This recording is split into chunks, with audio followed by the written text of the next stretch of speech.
Salut à tous, c'est Punk National, bienvenue sur cette vidéo qui aujourd'hui va continuer notre cheminement avec ces interviews avec Lipasco sur la méthode Silva. Là, on est sur le document de cours, le manuel.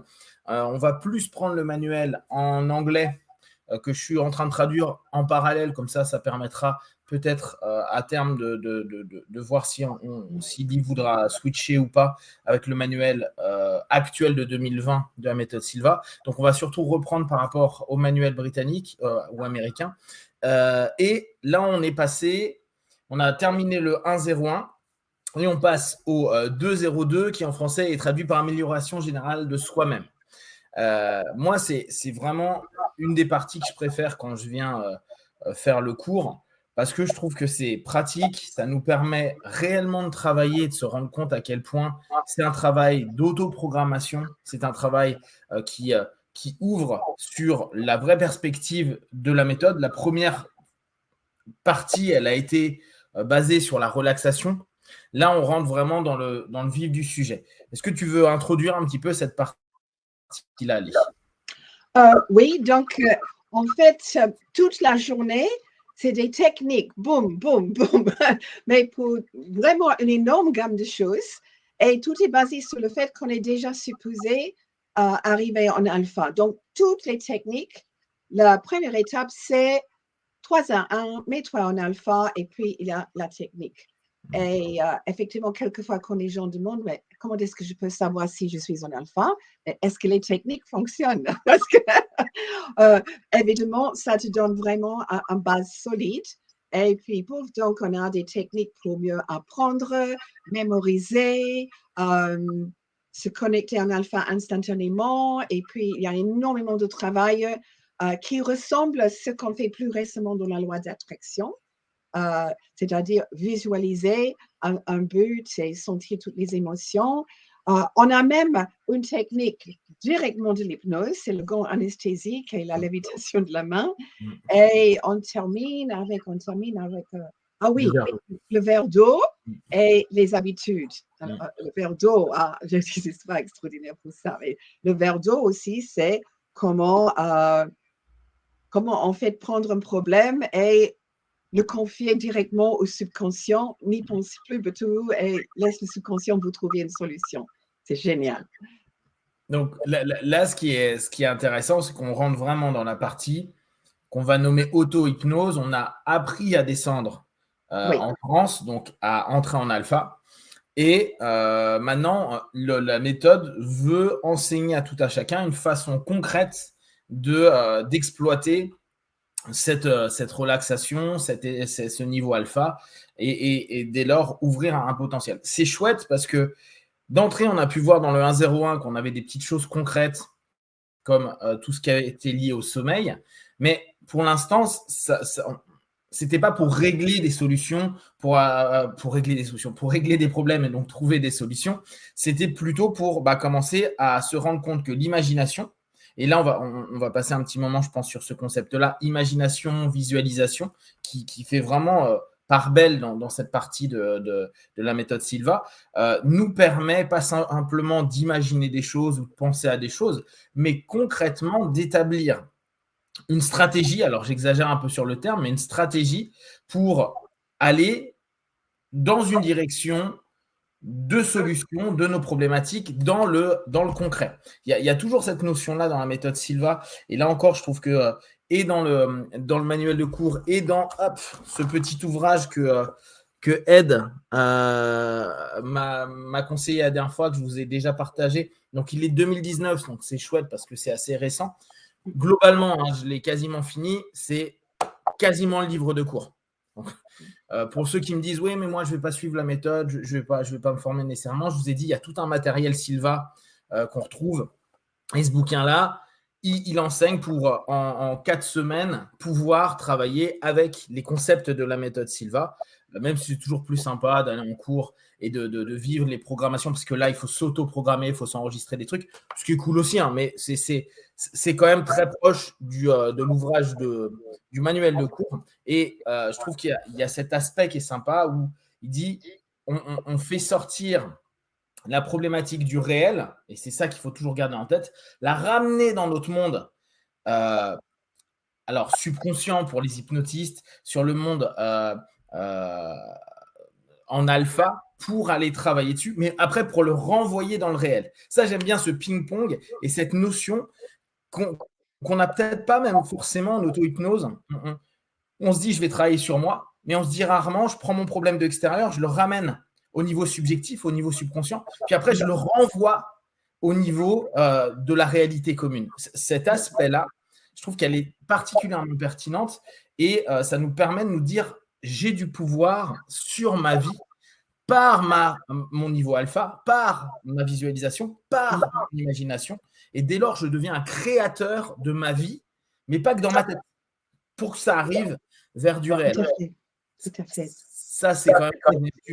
Ouais, comment toi, tu perçois ça? Parce que moi, tu vois, en relisant à la fois le bouquin de cours, en lisant le bouquin, puis en lisant plein d'autres trucs, je me suis dit, ça, c'est un élément qui est sympa à les faire remonter, faire comprendre aux gens que la plupart du temps, quand on parle de développement personnel, quand on travaille d'auto-hypnose, quand on travaille de loi d'attraction, comme tu as dit tout à l'heure, on a un peu l'impression que ça se passe dans notre tête et on l'envoie vers la réalité. On espère, on attend le positif. Là, ce que j'aime, et c'est l'écran mental qui m'a fait recomprendre ça, on va en parler dans quelques minutes, mais c'est prendre notre problème du réel pour l'emmener dans le virtuel, pour l'emmener dans l'interne, pour l'emmener en nous, pour le renvoyer après. Et je trouve que cette notion-là nous donne une vraie capacité de contrôle ou de maîtrise des éléments qui peuvent se passer dans notre vie. Comment toi, tu le perçois? Est-ce que tu te souviens un peu comment tu l'as vécu les premières fois qu'on t'a montré justement ce 202 quand tu as formé? En fait, c'était pendant 202 que je suis vraiment rendu compte, ou bien je dois dire en pratiquant 202. En écoutant, j'étais un peu, oh là là, est-ce que ça marche, etc. Mais c'était vraiment en mettant en pratique après que je me suis rendu compte que, en fait, jusqu'à là, j'avais lu plein d'ouvrages justement en développement personnel, spiritualité, la force de notre imagination, tout ça, mais c'était tout un peu là-bas. Ça ne touchait pas la terre, quoi. Et tout d'un coup, avec Sylvain, qu'est-ce que tu fais? Tu ne vas pas entrer dans une philosophie, une croyance, tu as des techniques. Voilà, choisis les techniques qui sont importantes dans ta vie et on commence à pratiquer tout de suite. Et là, mon Dieu, ça marche. Et en plus, c'était simple. Mais pour moi, c'était vraiment la connexion entre le monde de la pensée et le monde réel. Et j'ai toujours admiré José Silva pour ce côté pragmatique. Hein. Il n'a jamais inclus quelque chose dans son cours parce que c'était une belle idée. Donc, oui, c'est bien de changer sa perception de vie, mais il faut aussi changer la vie, pas simplement la perception. Il faut agir. Et franchement, je trouve presque dommage qu'on a changé le nom Mind Control parce que c'est vraiment ça. On apprend vraiment à contrôler soi-même, ses pensées, ses actions. Et c'est chouette. Je trouve, ouais, c'est vrai que cette notion mind control, même si on pourrait se dire c'est quelqu'un qui veut contrôler l'esprit d'autrui, parce que c'est toujours l'image qu'on peut avoir du mind control, là, ça redonne vraiment, c'est amusant parce que j'ai fait les vidéos il y a 3 jours, donc je lis ça depuis une semaine, le cours, pour bien voir un peu comment je vais cogiter le cours et comment je le perçois. Je trouve que cette notion de dire ce coup-ci, c'est quelque chose qui se doit d'être concret. Le D02, c'est vraiment moi ce que j'aime, c'est que ça se doit d'être concret. On veut avoir du feedback dans la vie quotidienne. Si en gros, vous arrivez, vous faites la méthode Silva, bon, vous avez après à vous relaxer, 1-0-1, cool, vous avez des petits retours, vous dormez mieux, vous vous réveillez quand vous voulez, etc. C'est génial. Mais un moment ou un autre, se dire ce que je suis en train de faire, c'est pas juste dans ma tête. Je suis pas un illuminé. Je suis pas juste en train de m'amuser à créer plein d'histoires dans ma tête. Je suis en train d'orienter toute mon attention vers la création d'une réalité que je vais pouvoir percevoir concrètement, un mieux-être physique, des rapports avec des autres qui ont changé, une façon de résoudre. J'ai un stress important par rapport à une problématique. Je l'ai travaillé à l'intérieur de moi. Je le renvoie pour voir ce que ça donne dans le concret, avec des actions. On est bien toujours dans cette notion d'action. Ça, je trouve que ça donne une consistance à la méthode. Parce qu'on pourrait très rapidement se dire, surtout si les gens lisent tous les ouvrages et se disent, ah bon, bah, on arrive au 404 qui devient un peu plus spirituel, un peu plus ésotérique, on pourrait se dire, ouais, bon, ils sont sympas, ils partent dans leur trip, c'est gentil. Mais là, on est constamment en train de revenir à dire, non, non, tu crées quelque chose.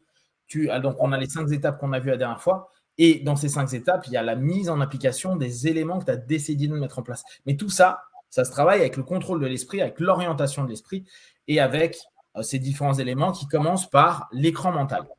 Donc, l'écran mental, c'est quelque chose d'assez classique de façon générale dans le travail intérieur. Tout le monde ne parle pas d'écran mental, mais tout le monde visualise sur quelque chose. Qu'est-ce que tu peux en dire, toi, de l'écran mental? Donc, l'écran mental est la première technique du 202. Moi, je trouve que c'est ça et le miroir de l'esprit sont particulièrement intéressants. Les miroirs de l'esprit étant un sous-ensemble de l'écran mental. Qu'est-ce que tu peux dire de l'écran mental, toi, et puis de ton expérience? Moi, ce qui m'intéresse le plus, c'est vraiment ton expérience par rapport à ça. Bon, en fait, on a tous déjà un écran mental, mais on n'en est pas conscient, c'est ça. C'est simplement la région dans notre mental où on projette des images. Et les gens qui font PNL sont beaucoup plus conscients justement de dans quelle position est-ce que l'image se trouve en face, à gauche, à droite, en haut, loin, proche, etc. Donc, en fait, je vous ai appris l'image de l'écran mental parce que justement, si on projette des images sur l'écran mental, tout de suite, on est dans le contrôle de nos pensées. Ce n'est plus « Ah, mes pensées sont… » Non, je décide, je veux penser, je veux visualiser, imaginer quelque chose et je projette sur mon écran mental. Et déjà, c'est à 20 degrés au-dessus de l'horizon, ce qu'on sait justement stimule le visuel. Donc, je trouve et en plus, l'écran mental, bien que beaucoup de gens croient que ça peut être très proche, ça peut être loin, ça peut être grand, ça peut être petit, donc ce n'est pas quelque chose de fixe. L'un des points qui est intéressant à prendre en compte si on considère l'écran mental, moi, c'est en réétudiant tout ça et en travaillant toujours sur l'auto-hypnose et mon travail quotidien, c'est de se dire l'écran mental nous permet de cadrer oui. les éléments. C'est-à-dire qu'il est vrai que si on fait une séance d'auto-hypnose, on peut se dire je veux travailler sur la peur d'eux ou en tout cas ne plus avoir peur d'eux, donc me sentir en confiance dedans. Néanmoins, il nous arrive à tous, quand on travaille sur de l'auto-hypnose, d'avoir plein d'idées qui nous arrivent en tête. Parce que parfois notre transe, elle n'est pas forcément équilibrée, etc., etc. Je trouve que le principe de s'imposer à mettre un écran, c'est comme dire à notre cerveau, je cadre sur un sujet et je vais tendre d'aller de plus en plus focaliser sur ce sujet, à me dire tout ce qui arrive en dehors ne rentre pas dans ce cadre-là. Moi, maintenant, c'est comme ça que je l'utilise. Et je trouve qu'après, le miroir de l'esprit est encore plus comme si on était en train de zoomer encore davantage sur des éléments spécifiques de la problématique, des éléments spécifiques de l'orientation de ma pensée. Et je trouve que cette idée qu'on retrouve en PNL, comme tu as dit, avec notamment l'écran de cinéma pour les personnes qui travaillent sur les dissociations simples, dissociations doubles, a quelque chose d'intéressant parce que ça… En créant notre écran mental, on est en train nous-mêmes de se cadrer à se dire non, aujourd'hui, mon thème, mon travail, mon autosuggestion de base, souvenez-vous, la pyramide des suggestions qu'on fait en hypnose, la première suggestion va être continuellement nourrie par l'ensemble des suggestions qui vont suivre. Et bien, là, on est cadré dessus, on ne va pas partir dans tous les sens. C'est aujourd'hui, je travaille sur cette peur ou ce besoin d'énergie ou cette chose-là, et c'est cadré dans un écran dans lequel je vais projeter dessus l'ensemble de mes attentions, de mes suggestions, de mes visualisations. Donc, et comme on dit, n'utilise pas tes paupières comme écran. Projette ça comme si au-delà. Et quelquefois, j'ai des gens qui disent non, non, non, mes images ne sont pas sur un écran, mes images sont dans la tête. Mais comme je leur demande, OK, pense à un éléphant en profil.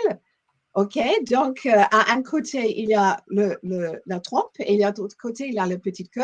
Alors maintenant, lève la main, montre-moi quel côté se trouve le tronc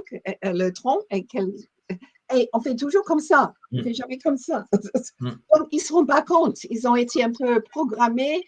Mes pensées sont dans ma tête. Mais en fait, quand on pense, c'est comme si on les projette vers l'extérieur. Et ça donne beaucoup plus de contrôle. Et ouais, justement, tu as une explication sur cette idée de dire notre écran mental se trouve à quelques mètres de nous par rapport à ça. C'est justement pour ce principe projectif, c'est pour cette capacité à ne pas garder les choses en soi. Est-ce que tu penses qu'il y a un rapport dissociatif dedans? Est-ce que tu penses que techniquement, là, si on reprend avec nos mots d'hypnose, c'est une capacité à dissocier? Absolument. Surtout plus tard quand on travaille les cas, quand les gens commencent à être un peu trop impliqués émotionnellement, qu'est-ce qu'on dit? 1, 2, 3, projette l'image de la personne sur ton écran mental. Il est là-bas. OK. Et puis, on continue avec le travail. Excellent. Et là, je reviens, hein. Je vous rappelle tous, je continuerai à le dire, 66, la première fois qu'il a sorti la méthode, les copains de PNL ont commencé en 71 jusqu'à 81, d'accord? C'est là où ça a été fondé. Donc, quand la PNL s'appelait encore Meta, à ce moment-là, il y avait déjà quelqu'un qui avait lancé un programme complet depuis 5 ans. Et on sait qu'il a bossé de 44 à 61 sur la création de la méthode. Donc, c'est quand même hyper intéressant de se dire, bien sûr qu'il n'y a pas qu'en étudiant et en modélisant Milton Erickson ou en modélisant les autres que ça arrive. Lui a créé certainement, bien sûr, avec son étude de la psycho et de l'hypnose, déjà cette compréhension, et on le sait, hein, c'est un des basiques de l'hypnose, la dissociation, mais on l'a depuis Janet, on l'a depuis tous les anciens de l'hypnose, mais il avait déjà capté, et ce principe d'écran, il l'avait déjà mis en place bien avant les copains de la PNL. Donc, c'est là-dessus où à chaque fois je veux revenir parce que j'ai envie de vous montrer à quel point José Silva était génial dans le fait où aujourd'hui ça nous paraît normal, mais à l'époque, le gars, il avait déjà construit un principe d'écran, de projection, de dissociation pour ne pas vivre trop d'émotions, pour ne pas être trop blessé, pour pouvoir prendre un pas de recul vis-à-vis des choses et dès lors pouvoir construire des solutions quand ça ne va pas. Et ça, c'est quand même assez génial. En tout cas, moi, je trouve. Dans le bouquin de cours, il y a un élément que j'aime bien, il l'introduit un peu comme ça. L'écran mental est un dispositif qui permet d'utiliser la visualisation pour transférer ce qui existe dans le physique vers la dimension mentale d'où il provient. Cette notion-là, c'est celle sur laquelle j'insistais un peu au départ. Je trouve qu'elle est intéressante. C'est vraiment cette notion-là. Ramener vers de la dimension physique à la dimension mentale parce que, en fait, c'est revenir vers son origine. Et ça, j'aime bien cette notion. Se dire, toute chose que l'on vit est basée par une pensée, d'accord, a été créée à l'intérieur de nous, notre perception, etc. Et après, c'est parce qu'on l'a pensé que les choses commencent à devenir dans le monde concret, on le met en pratique, on avance, quand on a une idée d'un projet, on le met en pratique. Et l'écran mental, ce travail qu'on est en train de faire, c'est de dire, vu que il y a eu un problème, bien sûr qu'on va le modifier dans le concret, mais pourquoi ne pas revenir à la source, c'est-à-dire à votre mental, pour commencer la correction de ce qui n'a pas pu être fait ou ce qui a pu être mal fait. Donc, revoir complètement notre problématique, se fixer dessus pour capter un petit peu comme un mécanicien, pour faire un diagnostic et se dire, OK, là, je laisse un peu le concret en concret, je rentre à l'intérieur de moi et je reviens sur la source de mes idées pour peut-être trouver la solution et sûrement trouver cette solution, comme tu l'as dit tout à l'heure, peut-être avec le verre d'eau, peut-être que ça sera avec d'autres choses.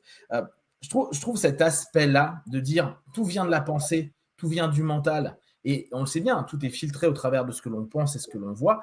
Eh bien, à la place de se galérer dans le concret à se dire j'en peux plus, j'arrive pas à me sortir de cette situation, prendre ce pas de recul, revenir à l'intérieur, la base de nos pensées, la base de notre visualisation, création, etc., pour aller modifier les choses.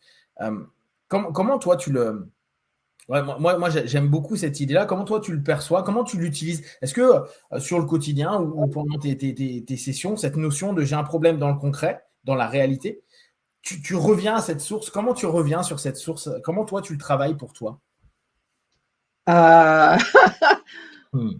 Pour vrai dire, j'ai fait depuis si longtemps, j'ai arrêté d'analyser. Hein, je fais beaucoup de choses automatiquement.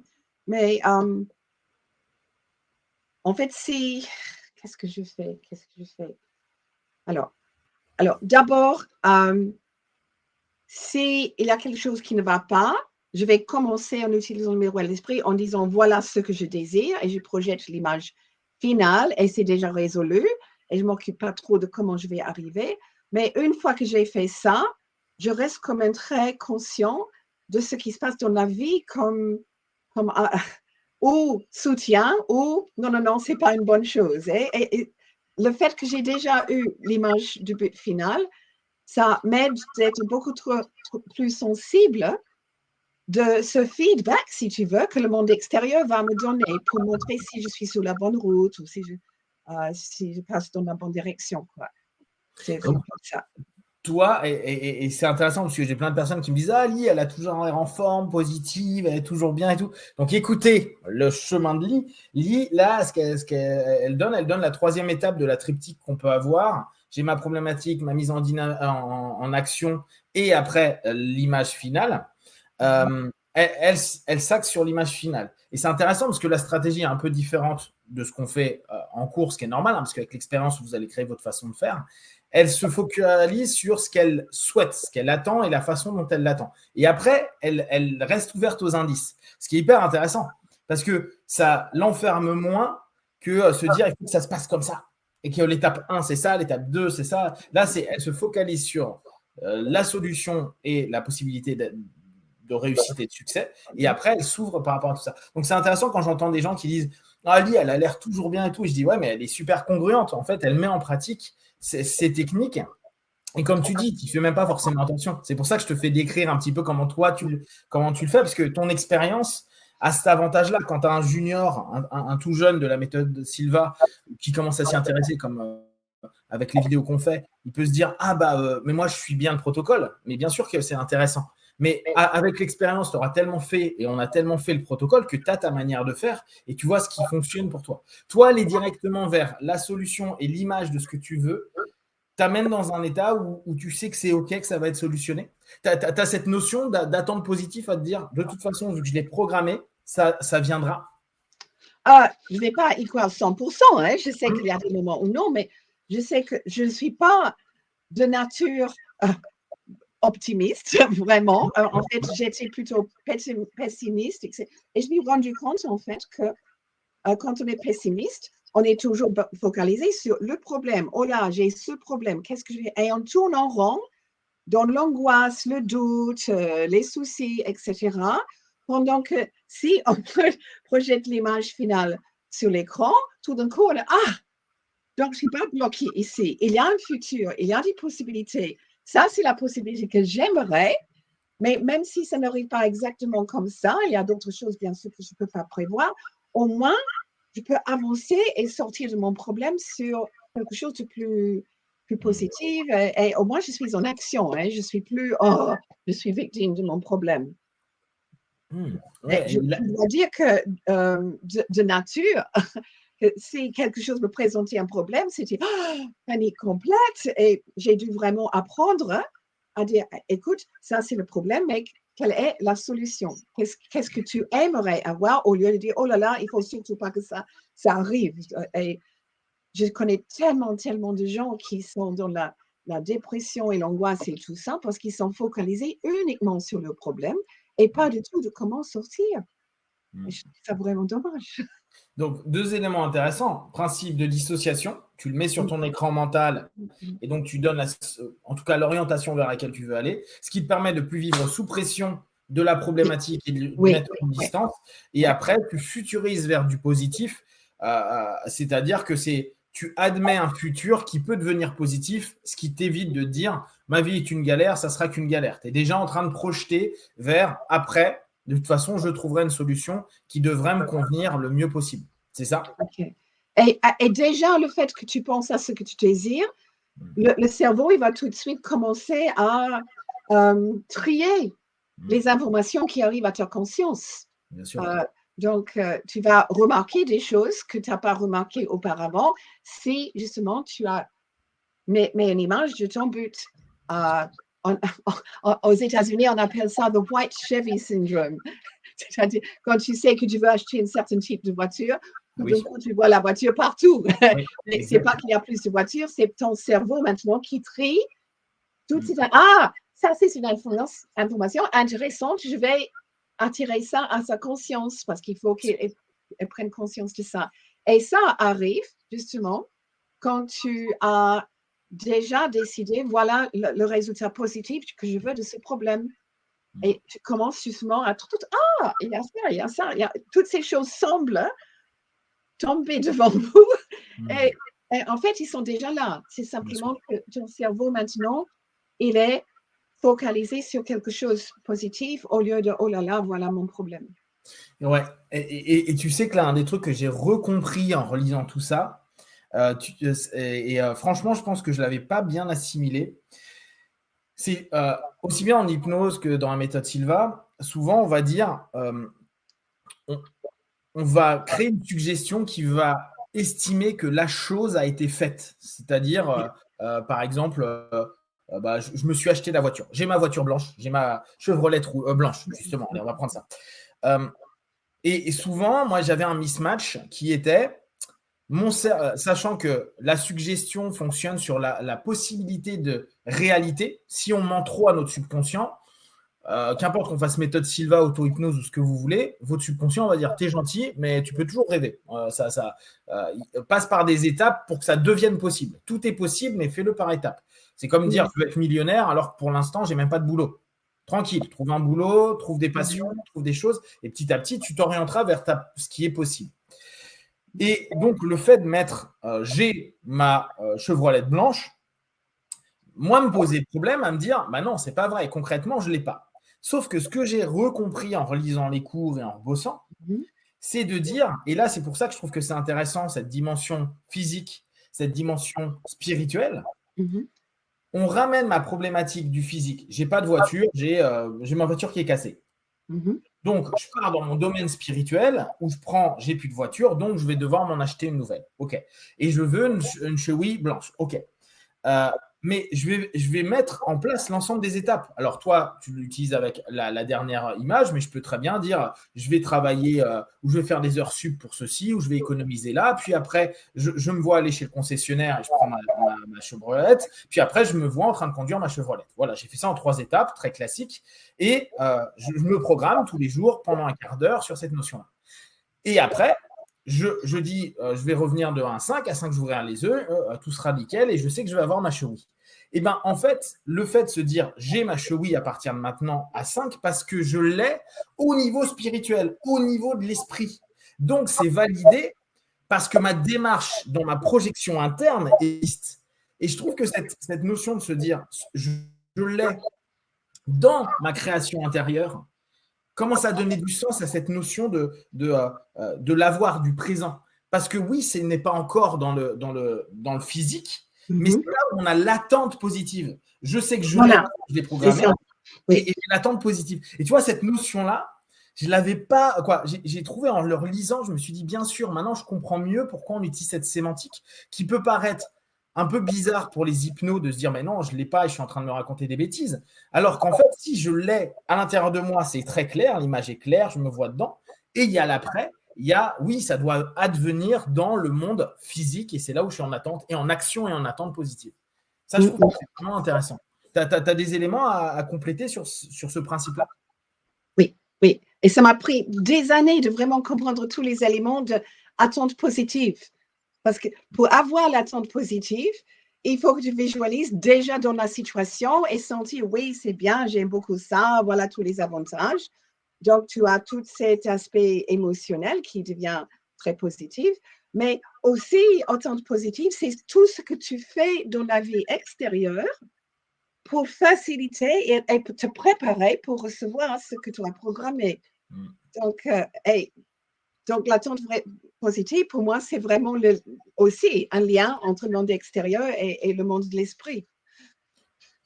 On revient sur ce côté concret. Et je trouve que ça a vraiment de l'importance. Moi, c'est ces éléments-là que je trouve qui sont déterminants et que parfois on ne comprend pas tout de suite parce que on le répète, puis on nous dit de faire ça, donc on va le répéter puisqu'on a pris l'habitude. Mais tu vois, en décomposant tout, je me dis, mais c'est génial. Il nous dit bien que l'écran nous permet de ramener la problématique du physique vers le mental. Après, on fait un travail dans le mental. Donc, dans le mental, on est dans l'ici et maintenant. Donc, je l'ai dans l'ici et maintenant. Et après, je relance, je le renvoie pour que ça devienne une réalité dans le physique. Et dans ce cas-là, je suis dans l'attente, mais je suis déjà dans le mental, dans la notion d'avoir déjà agi pour cette dynamique-là, autosuggestion, répétition d'autosuggestion, travail tous les jours au niveau alpha pour que ça se réalise. Lui, d'ailleurs, il dit même pas tous les jours, il dit tous les 3 jours, redescendez dedans pour y aller. Et si c'est vraiment important, allez-y tous les jours. Mais j'aime bien cette notion-là. Et comme tu disais tout à l'heure, tu parlais de loi d'attraction, tu as des liens qui sont faits avec la loi d'attraction. Alors, c'est amusant, là, dans le bouquin, ils disent, nous, on ne croit pas à la loi d'attraction parce que les gens ne sont pas au niveau alpha. Et c'est ce qu'on disait au début de l'interview. Et moi, j'avais fait toute une série sur la loi d'attraction. Je disais, la loi d'attraction, elle a d'intérêt que si on se met en transe, donc en niveau alpha, pour que justement, et là, on revient sur cette explication-là, ce que vous êtes en train de créer là, que vous voulez attirer, ne reste pas qu'un fantasme, mais que ça devienne un processus que vous allez mettre en place dans l'attente positive, donc dans les actions et les attentes positives, pour que ça devienne une réalité. C'est pas genre, je me pose, je suis là, j'attends et ça deviendra. Non, c'est beaucoup plus actif, aussi bien dans notre tête que dans le monde réel. Et ça, je trouve que c'est pertinent. Oui. C'est dommage parce que moi, j'ai adoré le film Le Secret, mais il a manqué un peu dans cet aspect. On a très rarement parlé de ce qu'il fallait faire en action pour y arriver. C'était comme si ça allait rêver par une baguette magique. Et c'est pas ça, évidemment. C'est ça. Et c'est ça qui est intéressant quand on parle de méditation dynamique chez Silva, c'est que vraiment on a cette notion-là. C'est pas juste posez-vous et restez à ne rien faire. C'est soyez des créateurs de votre vie, soyez des créatifs de votre vie. Et l'écran mental est une surface projective dans laquelle vous allez pouvoir envoyer des images de ce que vous souhaitez, des compositions que vous allez créer. Et d'ailleurs, pour les personnes qui parfois disent j'ai du mal à visualiser, ce que je vous invite à faire, c'est n'hésitez pas à faire des mind maps. Vous faites des mind maps avec l'ensemble des éléments et vous pouvez faire votre session Silva les yeux ouverts en regardant votre mind map. Comme ça, vous avez un écran mental qui oriente et qui est structuré, qui vous permettra après de fermer vos yeux et laisser l'image rémanente de ce mind map dans vos têtes et vous aurez une forme de visualisation. Je ne sais pas si ça, tu l'as déjà utilisé ou tu connais des personnes qui l'ont utilisé, mais il y a des personnes tellement visuelles. Il y a des gens, ils n'arrivent pas à visualiser, mais ils dessinent super bien, ils créent des sculptures super. Le mind map est un truc génial pour les personnes qui ont ces qualités-là et ça permet d'avancer. Tu veux rajouter quelque chose à ce sujet-là? C'est Tony Buzan qui a créé le mind map, n'est-ce pas? Tout à fait. Tu sais que Tony Buzan était un diplômé Silva. Ah, je ne savais pas. Ah non. Mais oui, mais oui. Génial. Bon, donc ça ne m'étonne pas. Oui. Ah ouais, bah tu vois. Et moi, je pense que s'il y a des personnes qui écoutent et qui utilisent les mind maps, n'hésitez pas à utiliser vos mind maps en alpha. Vous allez vous rendre compte que ça va vous… alors que ce soit sur des gros problèmes ou des orientations vers lesquelles vous voulez aller, ça va vraiment vous permettre de structurer, d'orienter, de focaliser. Et on sait très bien en hypnose l'importance de la focalisation de votre attention et de votre intention pour créer des solutions. Ça peut être un super moyen d'exploiter votre méthode Silva. Et il y a plein de gens qui parlent aussi de vision boards. Et moi, j'ai des vision boards qui sont carrément des mind maps avec tous les éléments autour, effectivement. Et là, ils sont là dans le monde physique, on les regarde sur un mur ou quelque part, mais puisqu'il est déjà là et tu passes, tu ne regardes pas, il entre par la vision périphérique. Là, ça peut aussi atteindre le subconscient. Mais j'aime beaucoup cette idée de regarder le mind map ou le vision board et puis regard du niveau, commencer à vraiment activer ça mentalement, ça c'est bien, oui. Quand je donnais des cours en auto-hypnose, c'était ça que je faisais faire des vision boards aux personnes. Donc, je leur filais plein de magazines, ils faisaient. Après, je leur faisais mettre en